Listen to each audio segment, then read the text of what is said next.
Hello friends, welcome back to my channel.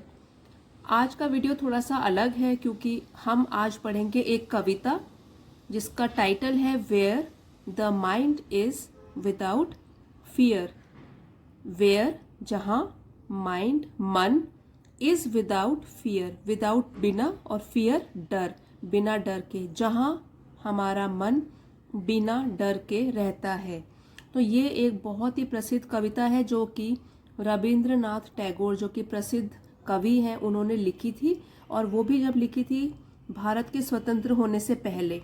तो हम ये इसलिए आज पढ़ रहे हैं ताकि हमको पता लगे कि जब भारत स्वतंत्र नहीं हुआ था, उसको स्वतंत्रता नहीं मिली थी, तब लोग, जो महान लोग हैं, उनके मन में कैसे विचार होते थे कि जब स्वतंत्र हो जाएगा उनका देश तो लोगों को कैसे जीना चाहिए, या हमारी जो स्थिति है वो कैसी होनी चाहिए। तो आइए शुरू करते हैं इसको। और पहले तो हम पोएम पढ़ेंगे, उसके बाद मैं एक एक लाइन का आपको मीनिंग बताऊंगी डिटेल में। Where the mind is without fear and the head is held high, where knowledge is free knowledge, where the world has not been broken up into fragments by narrow domestic walls, where words come out from the depth of truth, where tireless striving stretches its arms towards perfection, where the clear stream of reason has not lost its way into the dreary desert sand of dead habit, where the mind is led forward by thee into ever widening thought and action, into that heaven of freedom, my father, let my country awake। तो अगर आपको इसमें अभी काफ़ी मुश्किल लग रहा है, समझ नहीं आया है, आपको कोई परेशानी की बात नहीं है, क्योंकि यही हम आज इसमें सीखेंगे एक एक लाइन का मीनिंग क्या होता है। वैसे भी जो कविताएं होती हैं समझने में थोड़ी सी मुश्किल होती हैं कहानी के मुकाबले। तो देखिए, यहाँ जो सबसे पहले हम इसका एक थीम जान लेते हैं ताकि जब बाद में हम पूरा का पूरा इसका लाइन बाय लाइन ट्रांसलेशन पढ़ेंगे तो हमको समझ में आ जाए। देखिए, थीम इसका ये है। तो इस कविता का थीम या विषय क्या है?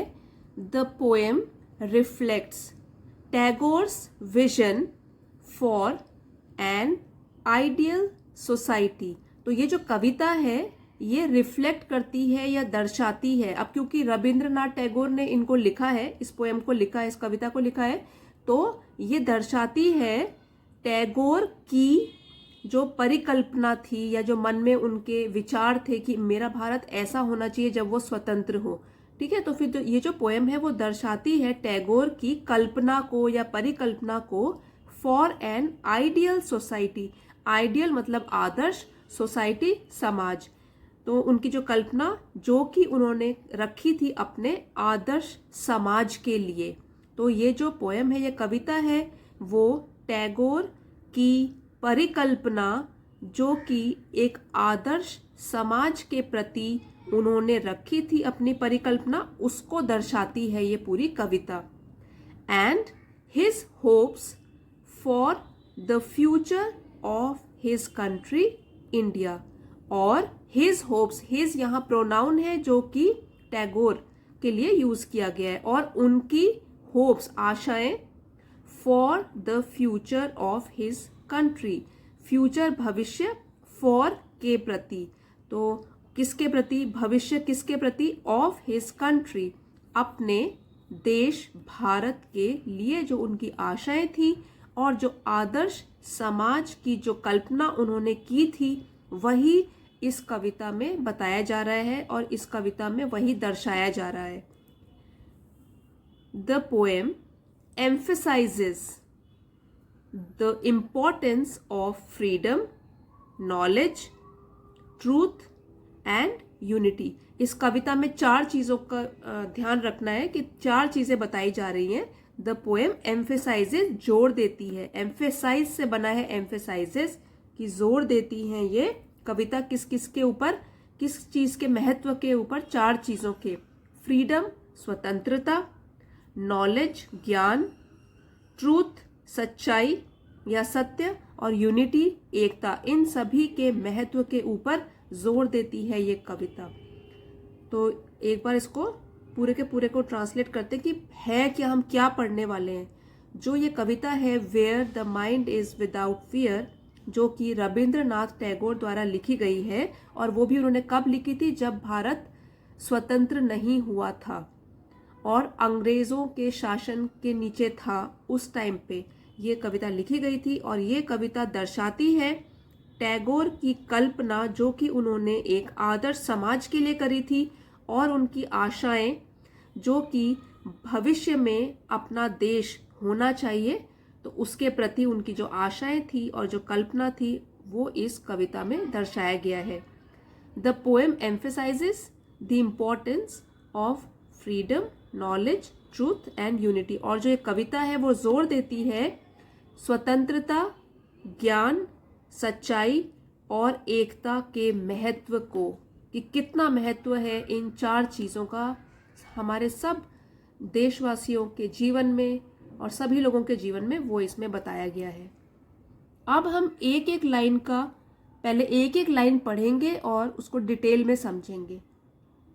और अब हम जो भी पढ़ रहे हैं तो ऐसी वो कल्पना कर रहे हैं कि हे प्रभु, जब भारत हमारा देश स्वतंत्र हो और इन ब्रिटिश रूल से स्वतंत्र हो जाए, तो जो मेरा देश हो वो ऐसा बने और इसके जो नागरिक हैं वो ऐसे बने। तो ये जो उनकी थॉट है, जो उनकी होप्स है, आशाएं हैं कि हमारा देश ऐसा बनना चाहिए जब उसको स्वतंत्रता मिल जाएगी ब्रिटिश रूल से। तो देखिए वो क्या बोल रहे हैं, where the mind is without fear and the head is held high. अब आप अपने मन में कल्पना करो कि अगर हमारे ऊपर किसी का शासन हो, हम स्वतंत्र ही ना हो, तो कैसा हमारा माइंड सेट रहेगा, हमको बिल्कुल चैन नहीं आएगा। तो फिर इसलिए वो कह रहे हैं कि हमने इतनी ज़्यादा लोगों ने हमारे पर इतना शासन कर लिया है कि हमारा जो आत्मविश्वास है बिल्कुल चला गया है। तो अब क्या है, जो मेरा भारत है वो ऐसा बनना चाहिए where the mind is without fear, जहाँ पर हमारा जो मन है वो बिना डर के हो, and the head is held high, और जो हमारा सिर है वो गर्व से हमेशा ऊंचा रह सके। ठीक है, तो सिर हमारा ऊंचा रखा जा सके, ऐसा होना चाहिए। तो अब ये इसका मीनिंग भी समझेंगे अब डिटेल में। ये तो मैंने आपको सिर्फ लाइन का मीनिंग बताया। This line speaks about a society where people have no fear in their minds. तो ये जो लाइन है, ये पंक्ति जो है, ये बात कर रही है उस समाज के बारे में, सोसाइटी समाज, जहाँ पीपल लोगों के मन में, इन देयर माइंड्स, इनके मन में बिल्कुल भी डर ना हो। तो एक ऐसा समाज जिसमें लोगों के मन में बिल्कुल भी भय ना हो, डर ना हो, ऐसे समाज के बारे में बता रही है। And where people have no fear in their minds, जहाँ लोगों के मन में बिल्कुल भी भय ना हो। And carry themselves with confidence, और कैरी मीन्स चलते हैं, देमसेल्व्स खुद को लेकर, विद साथ, कॉन्फिडेंस आत्मविश्वास, एंड प्राइड गौरव। और वो जब चलते हैं खुद को लेकर तो वो चल सके एक पूरे आत्मविश्वास के साथ और गौरव के साथ, उनका सिर गर्व से ऊंचा रहे, उनको बस कुछ शर्म ना आए कि स्वतंत्र भी नहीं है अपने ही देश में, तो उनमें इतना गौरव आए, इतना आत्मविश्वास आए कि वो अपने सिर को ऊंचा रख के चल सके। में हमको ये पता लगता है कि जो टैगोर थे वो ऐसे कल्पना करते थे कि जब लोग एक स्वतंत्र भारत में पहुंचेंगे तो जितना भी लोग अभी मायूस महसूस कर रहे हैं परतंत्र भारत में, उतना ही उनमें जोश आए, कॉन्फिडेंस आए, आत्मविश्वास बढ़े उनका जब स्वतंत्र भारत में जाए वो। वेयर नॉलेज इज फ्री, तो नॉलेज मतलब ज्ञान और फ्री मुफ्त। तो यहाँ पे जो है इस लाइन का मतलब है, the line highlights the importance of unrestricted access to knowledge and information where knowledge is free. तो आप हर एक लाइन का जब मतलब समझ रहे हैं तो आप ये सोचो अपने मन में कि अभी जो है सारे के सारे नागरिक हैं एक परतंत्र भारत में, और जब वो आंखें खोलेंगे स्वतंत्र भारत में तब क्या क्या होना चाहिए उनके पास, नॉलेज उनको मिलनी चाहिए फ्री में।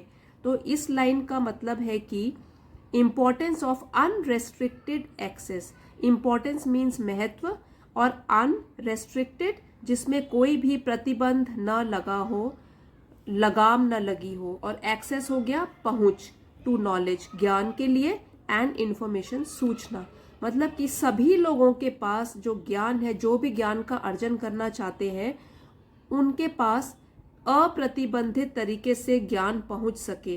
तो उसकी महत्व बताने के लिए उन्होंने ये बताया है कि वेयर नॉलेज इज फ्री, किसी का कंट्रोल नहीं होना चाहिए कि बस एक ही जो तरीके के लोग हैं उनमें ज्ञान, वही लोग ज्ञान बढ़ा सकें, बाकी लोगों को न मिल सके।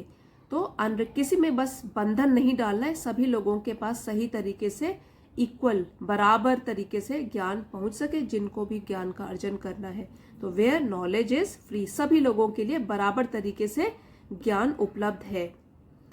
Where the world has not been broken up into fragments by narrow domestic walls, where जहाँ the world means दुनिया, has not been broken तोड़ा नहीं गया है, into fragments टुकड़ों में, fragments टुकड़े टुकड़े, ठीक है, टुकड़ों में, और किन चीज के टुकड़ों टुकड़ों में, by narrow domestic walls, narrow संकीर्ण, वाइड मतलब कि चौड़ा, और संकीर्ण हो गया नैरो, डोमेस्टिक वॉल्स हो गई, डोमेस्टिक घरेलू, और वॉल्स दीवारें। जैसे कि आप देख रहे हो कि वर्ल्ड में कितने साइज मतलब कितने टुकड़े टुकड़ों में बंटा हुआ है वर्ल्ड, हमारा पूरा विश्व जो है। तो नैरो मतलब संकीर्ण, डोमेस्टिक मीन्स घरेलू, और वॉल्स दीवारें।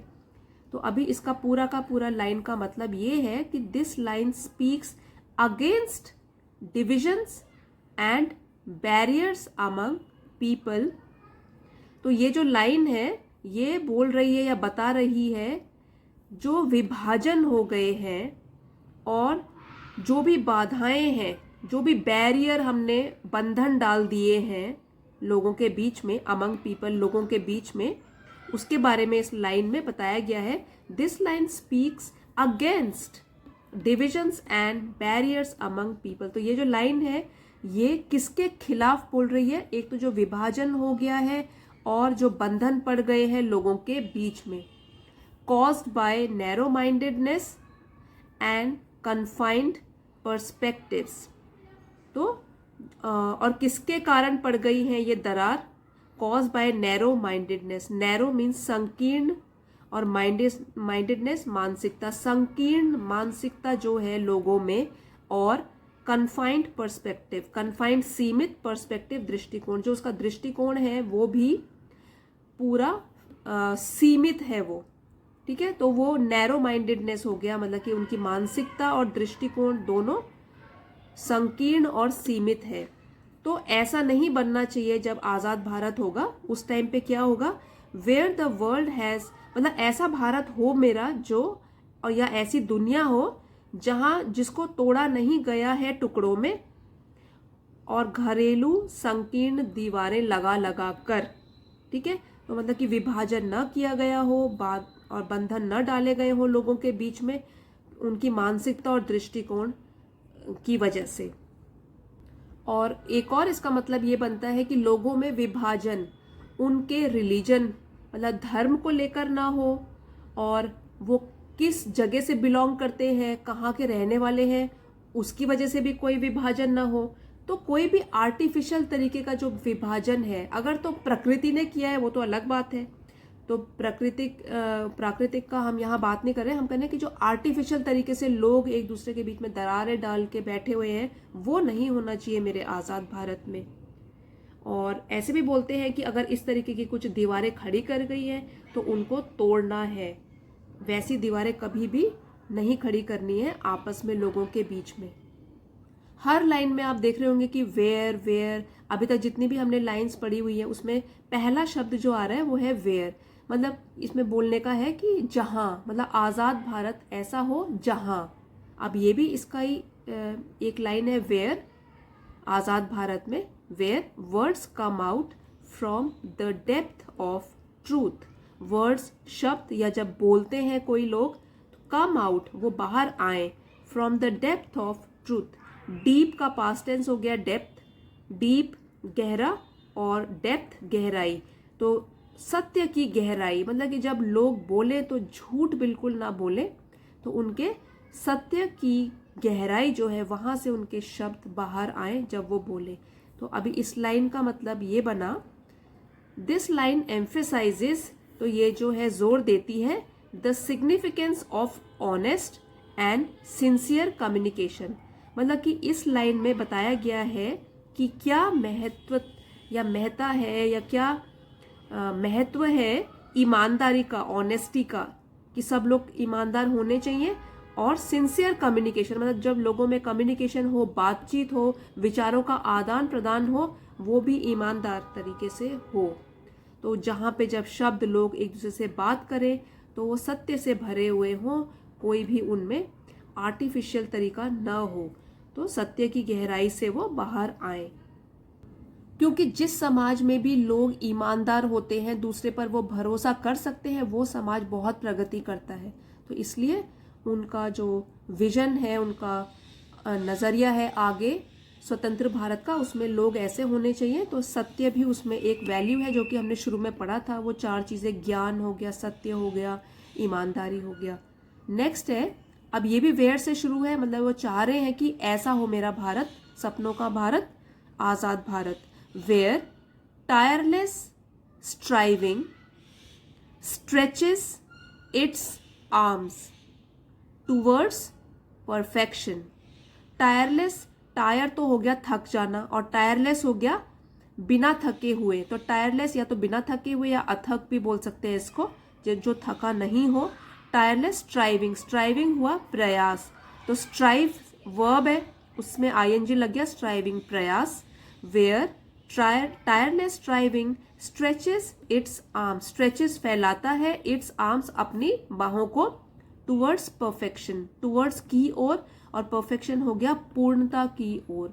जहाँ परफेक्शन हो, सब लोग पूर्ण हो, या स्थिति जो है कुछ भी है वहाँ पे पूर्णता की ओर। Where tireless striving stretches its arms towards perfection, जहाँ पे लोगों के अथक प्रयास जो है, जितनी मेहनत करते हैं वो बाहें फैलाएं पहुंचने के लिए एक पूर्णता की ओर, मतलब अच्छे से अच्छा करें मेहनत करके। अब इसका मीनिंग समझते हैं डिटेल में। This line highlights the importance of continuous effort and progress towards achieving perfection. तो ये जो लाइन है ये प्रकाश डालती है द इम्पोर्टेंस, महत्व पर, ऑफ कंटिन्यूअस एफर्ट, कंटिन्यूअस निरंतर लगातार एफर्ट, प्रयास करते रहने के, and progress towards achieving perfection. Progress मतलब प्रगति करना, आगे बढ़ना, टूवर्ड्स की ओर, अचीविंग प्राप्त करना, परफेक्शन पूर्णता। तो ये जो लाइन है वो बता रही है कि निरंतर प्रयास का क्या महत्व होता है, और प्रगति की ओर बढ़े हम अपना प्रयास करके। तो एफर्ट और progress, this line highlights the importance of continuous effort and progress towards achieving perfection, कि अथक प्रयास करते रहे, निरंतर प्रयास करते रहे और प्रगति की ओर बढ़े, जिससे कि हमको पूर्णता प्राप्त हो सके। तो अब इसका मतलब ये है कि जो कवि हैं वो जोर दे रहे हैं कि कोई भी देश, कोई भी समाज तरक्की तभी कर सकता है, आगे तभी बढ़ सकता है जब वहाँ रहने वाले जो लोग हैं वो अथक प्रयास करते रहेंगे और परिश्रम करने से थकेंगे नहीं। तो तभी देश भी तरक्की कर सकता है, समाज भी तरक्की कर सकता है। Where the clear stream of reason has not lost its way into the dreary desert sand of dead habit। फिर से ये वेयर से शुरू है। अब वो फिर कल्पना जो कर रहे हैं आज़ाद भारत में क्या होना चाहिए। Where the clear stream of reason, reason means तर्क, सही सोचने समझने की जो शक्ति होती है। तो क्लियर स्ट्रीम, इसको और इसमें जानकारी दे रहा है या फिर इसको एक्सप्लेन कर रहा है। क्लियर स्ट्रीम, जो तर्क है हमारा वो साफ धारा के जैसा हो। Where the clear stream of reason, साफ धारा की तरह जो हमारे तर्क है, सोचने समझने की शक्ति है, हैज़ नॉट लॉस्ट इट्स वे, उसने अपना रास्ता नहीं भटक लिया है या भटक गया है, रास्ता खो गया है। लॉस्ट इट्स वे, अपना रास्ता नहीं भटका है। किसमें रास्ता भटक के, कहाँ? Into the dreary desert sand of dead habit. Into the, ये है किसमें? ड्रीयरी डेजर्ट, ड्रीयरी मीन्स नीरस, डेजर्ट रेगिस्तान, और सैंड हो गया रेत, नीरस रेगिस्तानी रेत, ऑफ डेड हैबिट मतलब मृत आदत की। तो इस लाइन का क्या मतलब हुआ पहले वो समझते हैं, तो आपको तब ये लाइन समझ में आ जाएगी। पहले आप ये अगर सुनेंगे तो, this line speaks about the importance of rational thinking. तो पहले तो ये इस पर जोर दे रहा है साफ धारा तर्क की। तो लाइन जो है ये बता रही है कि तर्क संगत सोच जो होती है, हम सबको पता होता है क्या सही है क्या गलत है, जो तर्क वाली हम सबके पास सोच है उसके महत्व के बारे में बता रहा है। And avoiding falling into stagnant routines, और अवॉइड करना, बचना गिरने से, फॉलिंग इनटू गिरने से, किसमें? Stagnant routines. स्टैग्नेंट उसको बोलते हैं जो रुका हुआ हो, स्थिर हो एक जगह पर, चेंज ना आता हो जिसमें, स्टैग्नेंट। रूटीन्स हो गया दिनचर्या, कि अगर हमारी दिनचर्या जो है वो भी ज़्यादा बदलाव ना हो, उसमें एक स्थिर प्रकार की हो, लेकिन फिर भी हमको बचना है इसमें गिरने से, और अपने तर्क को हमेशा हमेशा जिंदा रखना है। हमारी सोचने समझने की जो शक्ति है उसको हमेशा जिंदा रखना है। तो उसके महत्व के बारे में बात की है। जो सोचने समझने की शक्ति है वो हमेशा जीवित रहे, हम ढंग से सोच सके, बस एक स्थिर रूटीन में ना फंस जाए। वेयर, अब फिर से वही लाइन आती है जिसमें कि वो कुछ कल्पना कर रहे हैं। Where the mind is led forward by thee. अब वेयर, जहां द माइंड, हमारा मन, is led forward, led lead का पास्ट टेंस हो गया, LEAD लीड, और लेड हो गया आगे बढ़ाया जाता है, लीड आगे बढ़ना, ठीक है, और लेड हो गया आगे बढ़ाया जाता है, फॉरवर्ड आगे बढ़ाया जाता है, बाय दी। अब जो दी है ये पुराने वर्ड्स हैं, तो आपके द्वारा, उसका ये प्रोनाउन की तरह यूज किया गया। जैसे कि आपने अगर देखा होगा ऐसे भी वर्ड्स होते हैं, दाओ, ठीक है, दी, तो इसका मतलब होता है आपके द्वारा। ये ईश्वर से प्रार्थना कर रहा है कि जहां पर जो हमारा मन है वो आगे बढ़ाया जाए, उसको मार्गदर्शन मिलता रहे आपके द्वारा, बाय दी, आपके द्वारा, ईश्वर के द्वारा। तो this line expresses the desire for guidance from a higher power. तो ये जो लाइन है इसमें व्यक्त किया गया है एक डिजायर, एक इच्छा, किस चीज की? फॉर गाइडेंस, गाइडेंस मार्गदर्शन मिलता रहे, from a higher power, higher उच्च, और पावर शक्ति के द्वारा। तो हमको मार्गदर्शन मिलता रहे एक उच्च शक्ति के द्वारा। तो वो प्रभु की शक्ति हो सकती है कि वो हमारा मार्गदर्शन करते रहे, हमारे मन का हमारा मार्गदर्शन करते रहे। Leading the mind towards progress and enlightenment, leading आगे ले जाने के लिए माइंड, मन को, टूवर्ड्स प्रोग्रेस प्रगति की ओर, एंड एनलाइटनमेंट, एनलाइटनमेंट वो स्थिति होती है जहां हमको पूर्ण ज्ञान की प्राप्ति होती है, शिक्षा मिलती है, तो इसको प्रबोधन भी कहते हैं। तो ये व्यक्त करती है कि हमारा मार्गदर्शन होता रहे उच्च शक्ति के द्वारा और हमारे मन को आगे बढ़ाएं प्रगति की ओर और हमको पूर्ण ज्ञान की प्राप्ति हो सके। तो यहाँ ऐसे समाज में, ऐसे जगह में मेरे देश के नागरिक आंखें खोले स्वतंत्र भारत में, where the mind is led forward by thee. तो ऐसा समाज हो जहाँ पे भगवान भी हमारा मार्गदर्शन करते हैं, कोई एक शक्ति हो जो हमारा मार्गदर्शन करती रहे। इनटू, अब देखिए यहाँ जो ये वाली लाइन है ये वेयर से शुरू नहीं हो रही क्योंकि अब ये पोएम खत्म होने वाली है, तो अब ये इसको कंक्लूड कर रहे हैं, खत्म कर रहे हैं। तो किस तरीके से बोल रहे हैं, into ever widening thought and action. अब ये तो हो गया कि जहां ये हो जहां वो हो, अब लास्ट में है into ever widening thought. Into ever means निरंतर, वाइडनिंग मतलब बड़ा होता रहे जो, तो व्यापक होते रहने वाले का एवर वाइडनिंग, और थॉट विचार, एंड एक्शन कार्य, निरंतर व्यापक होते या बढ़ते विचार और कार्य।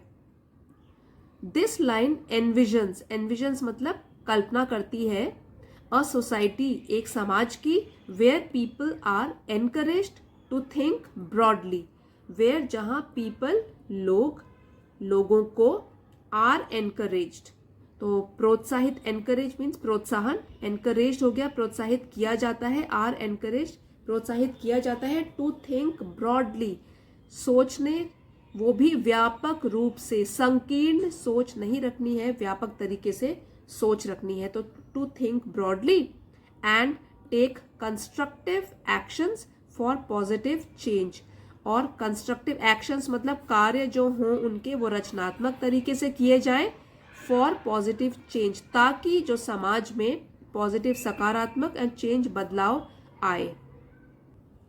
तो कहने का मतलब है कि जो लोगों के विचार हैं वो संकीर्ण ना हो, लिमिटेड ना हो, जो भी उनके कार्य हैं और विचार हैं वो संकीर्ण ना हो, लेकिन वो ब्रॉड होते रहें, बढ़ते रहें, ताकि हमारा जो समाज है और देश है वो आगे बढ़े। तो जहाँ भी संकीर्णता होती है विचारों में, ठीक है, हम ब्रॉड माइंडेड नहीं होते हैं, तो क्या होता है उसमें, तो हमारा देश प्रगति नहीं करता, बस हम अपने ही झगड़ों में फंसे रह जाते हैं।